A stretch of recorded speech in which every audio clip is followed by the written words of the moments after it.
Okay, good morning everyone, and Hazak Baruch. Thank you for joining us on this beautiful Tuesday morning as we are studying together Perashat Metzora.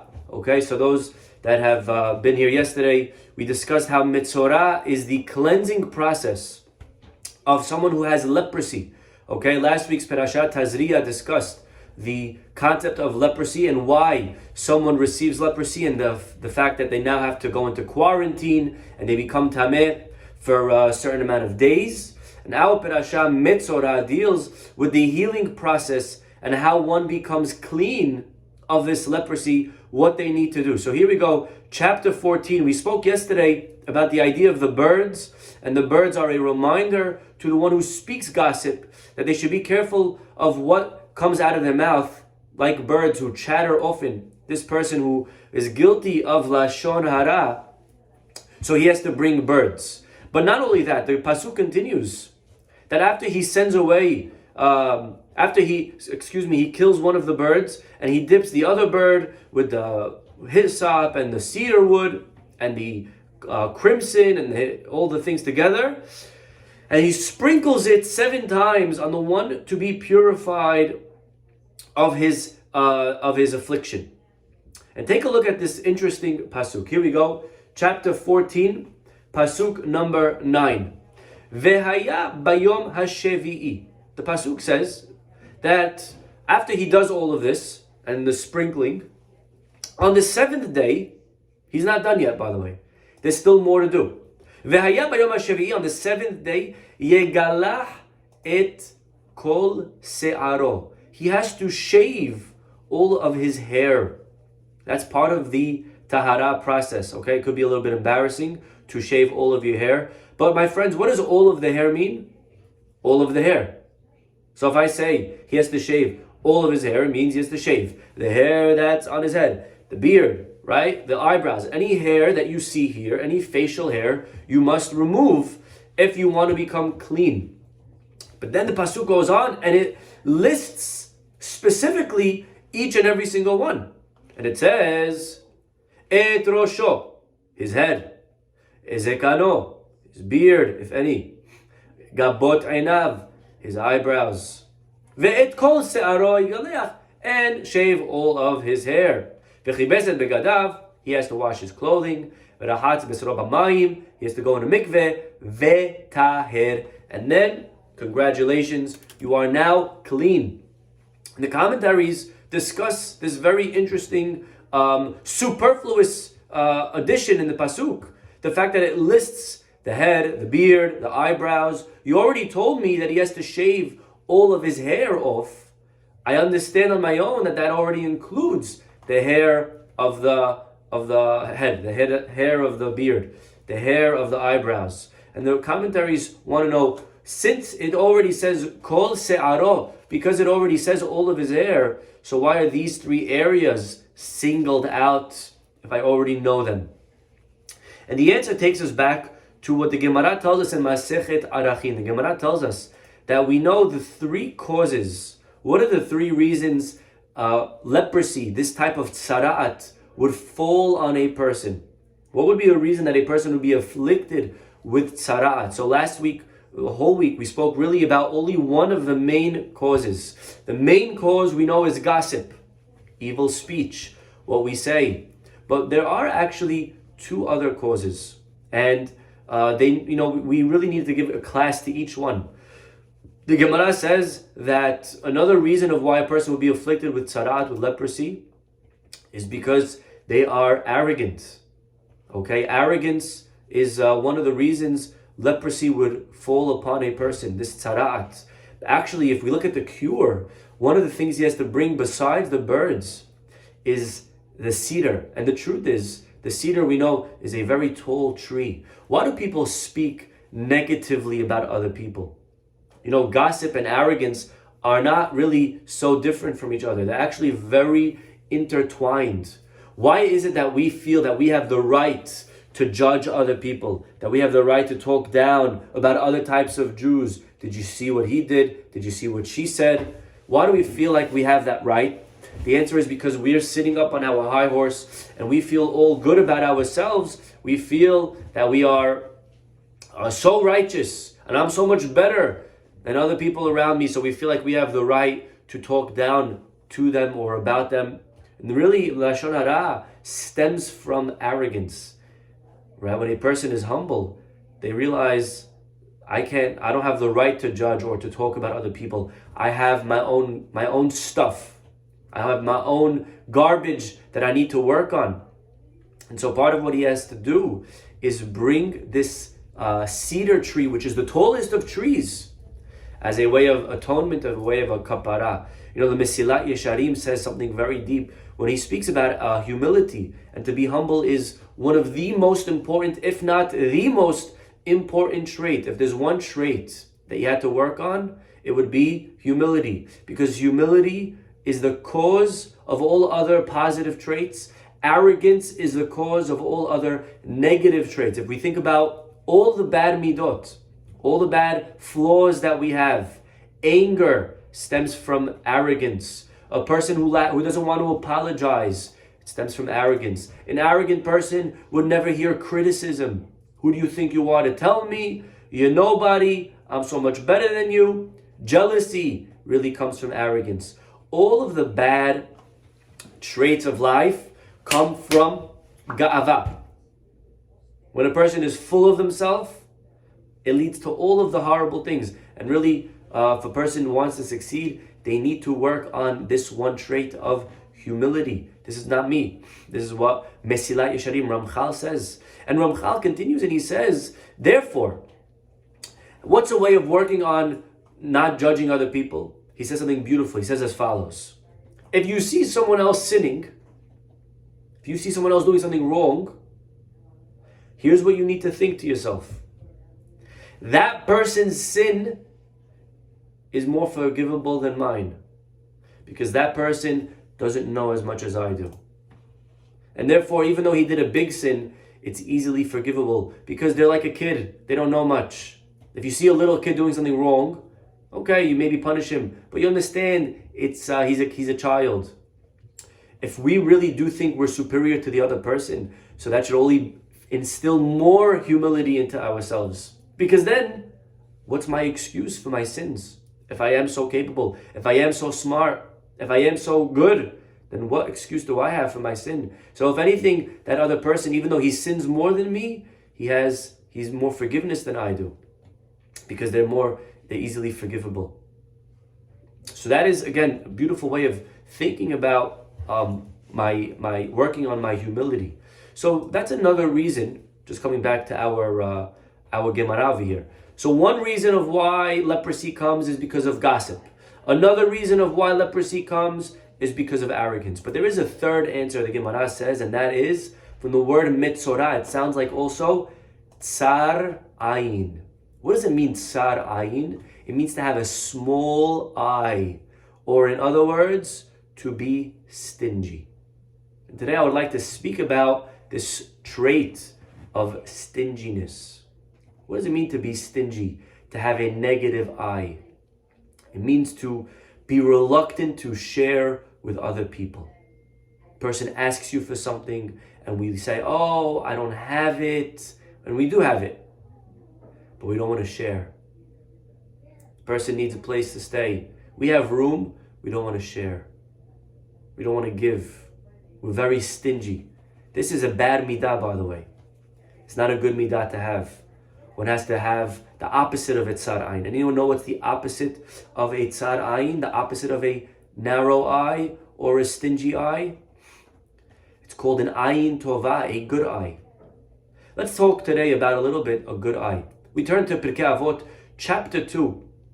There was a big rabbi, Rabbi Yohanan ben Zakkai. You may have heard of him. He was a student of both Hillel and Shammai. And he had 5 Talmidim. And here they are: Rabbi Eliezer ben Horkenus. Number 2, Rabbi Yoshua ben Hanania. Number 3, Rabbi Yossi Kohen.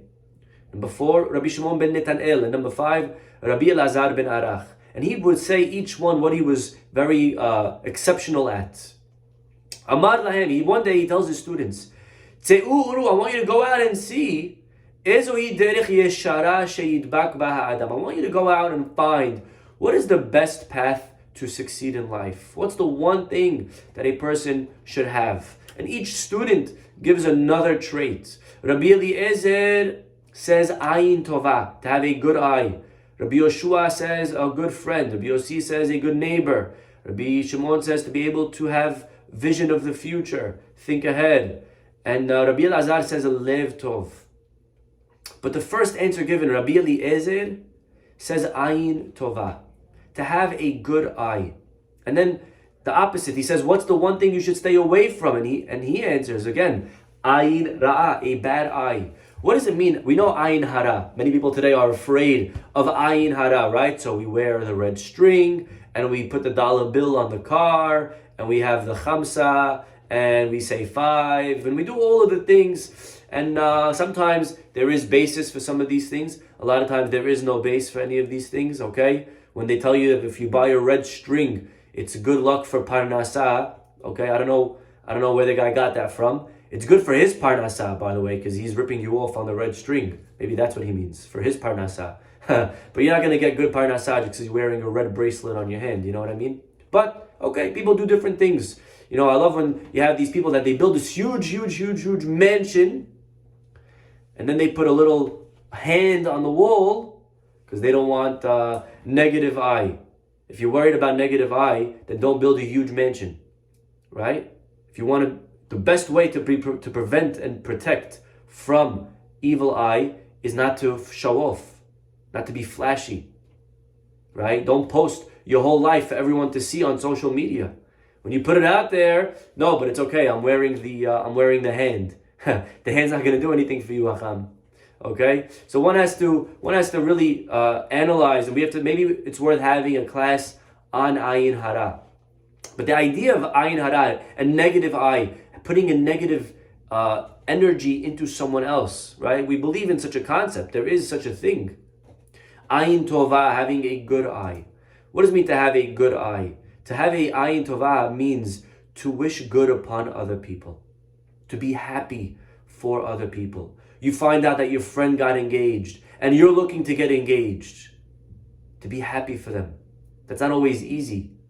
You're trying to have children. You find out that your friend had children, to be happy for him or for her.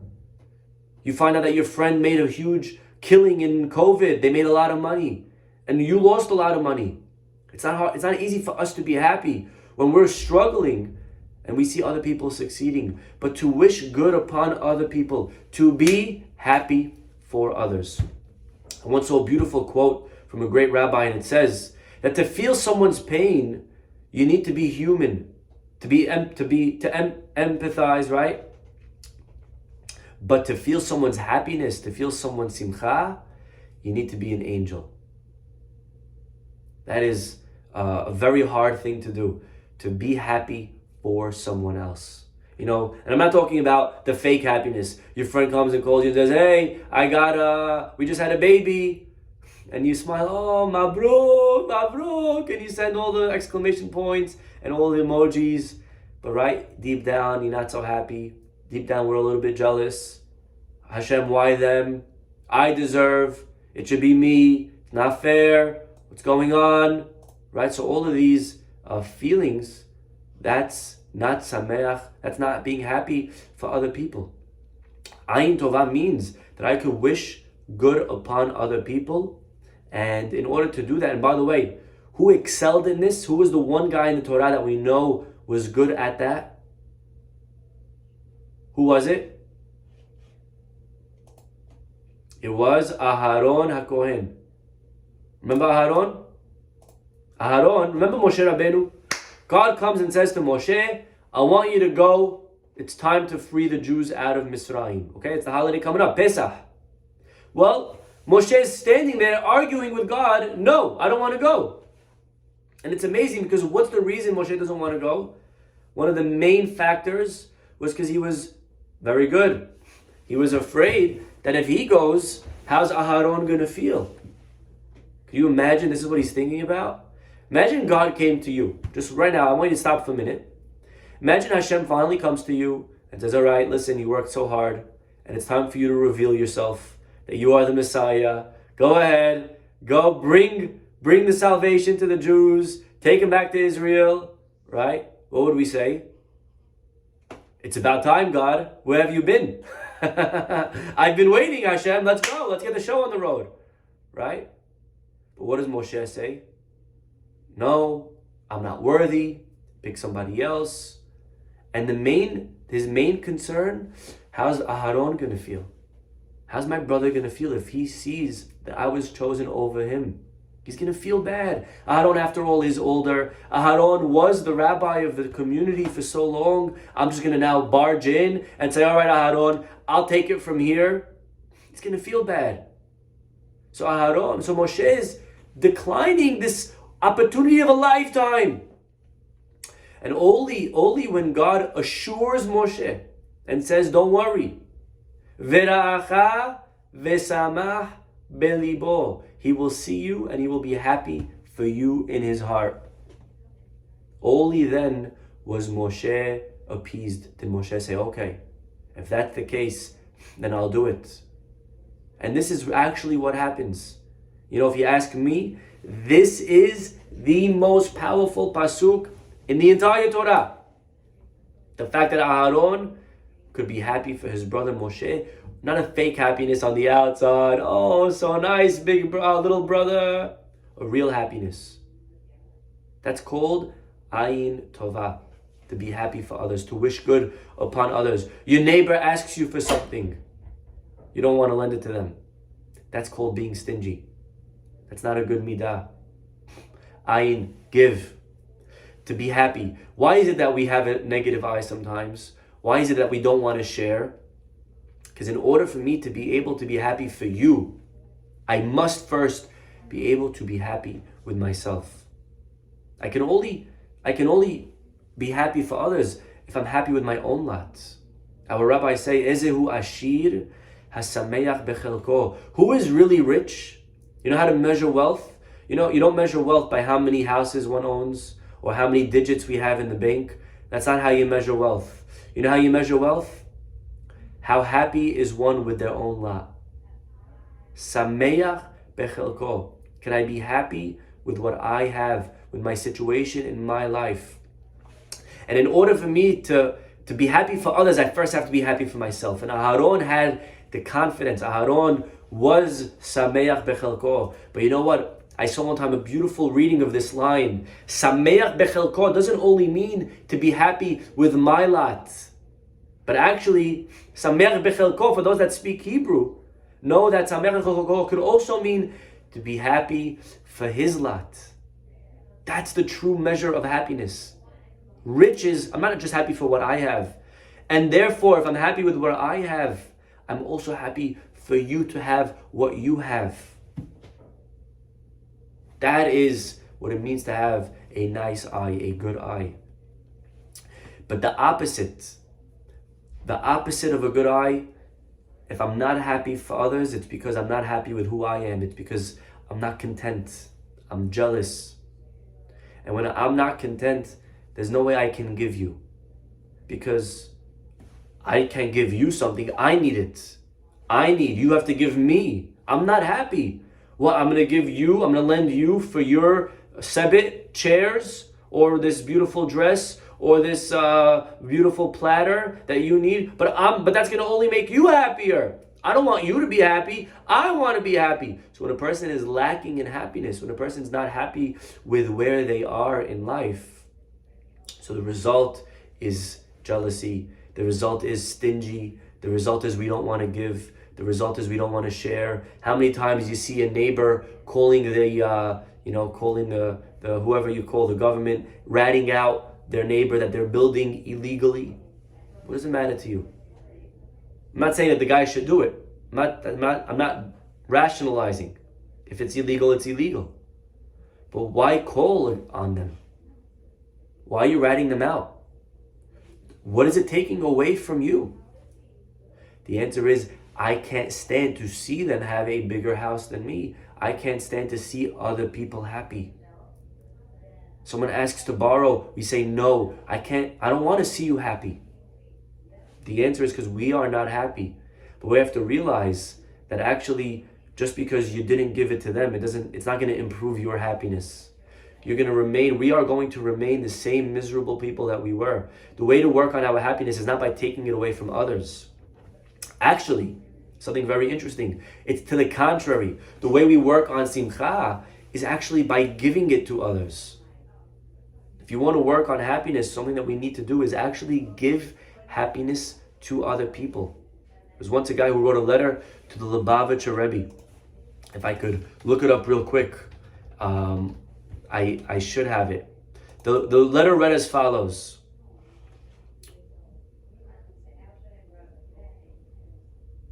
The letter read, here we go. It's a short letter. Dear Rebbe, I am depressed. I am lonely. I feel that life is meaningless. I try to pray, but the words do not come out. I keep mitzvot, but find no peace of mind. I need the Rebbe's help. This was the letter that someone wrote to the Rebbe. You know what the Rebbe responded? Brilliant. The Rebbe didn't write anything. All he did was circle the first word of every sentence. I am depressed. I am lonely. I feel. I keep. I try. I need. And the Rebbe's response was very powerful. When the only thing that we think about in our lives is I and ourselves, there's no way we are going to attain happiness. If we want to work on happiness, we need to work on giving it to other people. I can achieve many things alone, but happiness is not one of them. And so today, we're so concerned on ourselves and what can I do for me to succeed? And no wonder that our generation today, the I generation, excuse me for the cliche, the I generation is a generation that is so miserable, so depressed. If you want to be successful today, all you got to do is go out and be a therapist. You'll have a line out your door. The drugstores are prescribing right and left. Why? It's very hard today to be happy with what we have. There are a few reasons for that. One of the reasons, by the way, is because we live in a time, again, with social media, that we have access to everybody's life. We can literally see what everyone is doing. What everyone's doing, they're posting for us to see. Right? And so when you see everyone and the parties that they're having, and we see the vacations that they go on, right? Everyone, today the concept of modesty doesn't exist. To be modest, to be low-key. Today a person goes to the tesh, they're posting it for everyone to know. All right, what's my status? I'm in the bathroom, right? Who cares? People have lunch today, they post for everyone to see. Why? Why do we have to let the whole world know exactly what we're doing at every time? This is the world that we live in, right? Today, our own validation for our own existence and our own experiences mean nothing. The wedding, the party was only fun if I could take a video and post it and then get 1,000 likes. Then, and only then, was it a fun party. Otherwise, the party was nothing, right? This is the world. So everybody is just posting everything that they're doing. We have access today to people's lives more than ever before. It used to be the life that you knew was your own. You had your wife, you had your kids, you had your money, and you were happy with it. But today we have access to everybody's wives.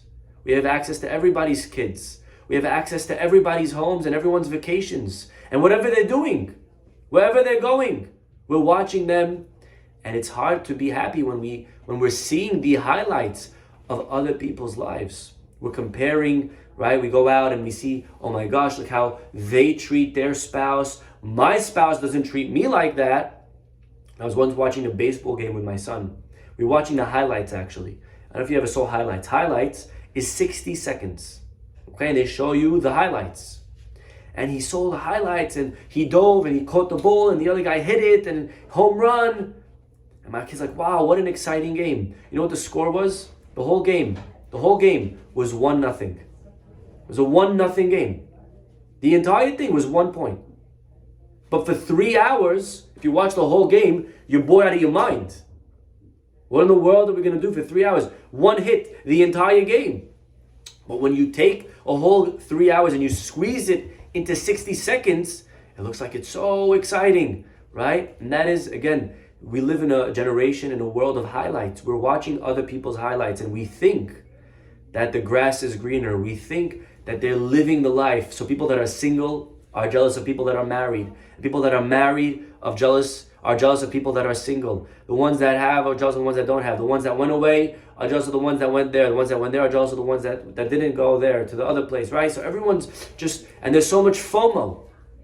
There's so much FOMO going on, and there's fear of what's going on in the other place, and we forget to live where we are. We forget to live in the present. And so today's challenge, I would say, today's test that we have today is this test of jealousy.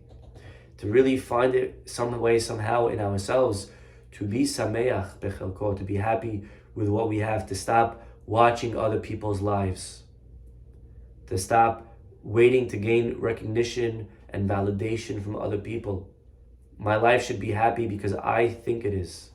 I don't need someone else to like my party for me to have had a good time. I don't need someone else to have said something to me or to post a comment in order for my vacation to have been worth it. Right? That's all fake. It's all looking for the other person. True simcha comes from within. True simcha comes when I could find in my own life. You know, Hillel, when he used to juggle on Simchat Bet HaShoeva, on the holiday of Sukkot, he used to say the following sentence, which in the beginning is going to sound a little bit arrogant, but we're going to see that it's not what it means. But this is what he said. He would juggle and he would say, Imani kan, hakol kan. If I'm here, everyone's here. However, Imani lo kan, if I'm not here, then no one's here. So it sounds like he's saying something very arrogant. If I'm here, then get the party started. Here we go. Right? And if I'm not here, then it's a dead party. It's a beat party. If I'm not there, don't have the party. Right? Some people feel like that. Right? It was only a good event if I was there. Right? That's not what Hillel is saying. Hillel was very humble. You know what Hillel said? Im ani kan hakol kan. If I can find happiness here with myself, then it's all happy, then it's all worth it.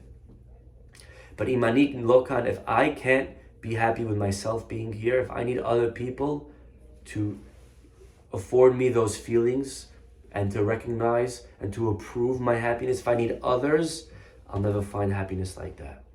You know, when the Jewish people were traveling through the desert, they asked the country of Edom, can we pass through?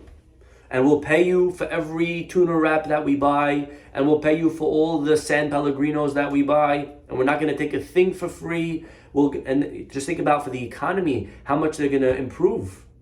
And what did Edom say? No, you're not passing. Go around, go the long way. Because Edom couldn't stand. This is the midah of ayin ra'ah, of stingy, of a negative eye. They couldn't stand to see someone else gaining.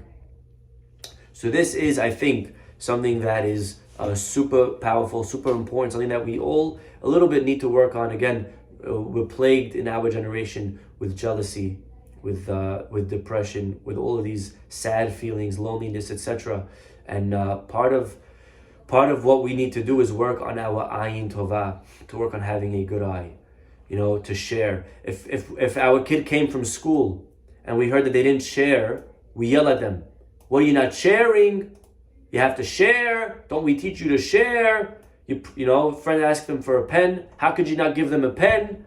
You have to share. You have 15 pens. What's the problem? Why can't you give them one? And we get upset at our kids for not sharing.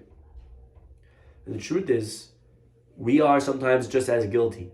Maybe it's not with a pen. Maybe it's something a little bit bigger. But it's the same problem. It's the same negative midah. Ultimately, to be happy for other people, and the way we are happy for others is by first being happy for ourselves. If we could be sameach bechelko, if we could be happy with what we have, then we'll be able to be sameach bechelko. We'll be able to be happy for them and what they have. We could walk around, and when you see other people, you'll only wish good upon them. To be happy for other people. This is tzara ayin. So coming back, and we'll end with this, coming back to our pasuk. It says that he has to shave 3 areas on his head. We asked, why does it specify the 3 areas? And maybe maybe if we pay attention, we'll see that the three areas correspond to the three reasons of why somebody had leprosy in the first place. Let's recap. What are the three reasons? Number one, because of arrogance. Number two, because of gossip. And number three, because of stinginess. And when a person shaves the hair on their head, it reminds them not to walk with arrogance. When a person's arrogant, they keep the head high, they look down at other people, they feel all big. When you shave their head represents to be humble. Then they shave their beard, that's around the mouth. That reminds them, be careful how they talk, to stop on gossiping. And finally, removing the hair of the eyebrows warns the person to use his eyes for the good, to use his eyes to see, that's the hair that's over here, to see the positivity in the people around them, to wish only good on the people around them, to praise and to be happy for the people around them. Okay, I think we spoke enough today. We'll stop over here. Have a wonderful, wonderful day, everybody. God willing, we'll see you all tomorrow. Bye-bye.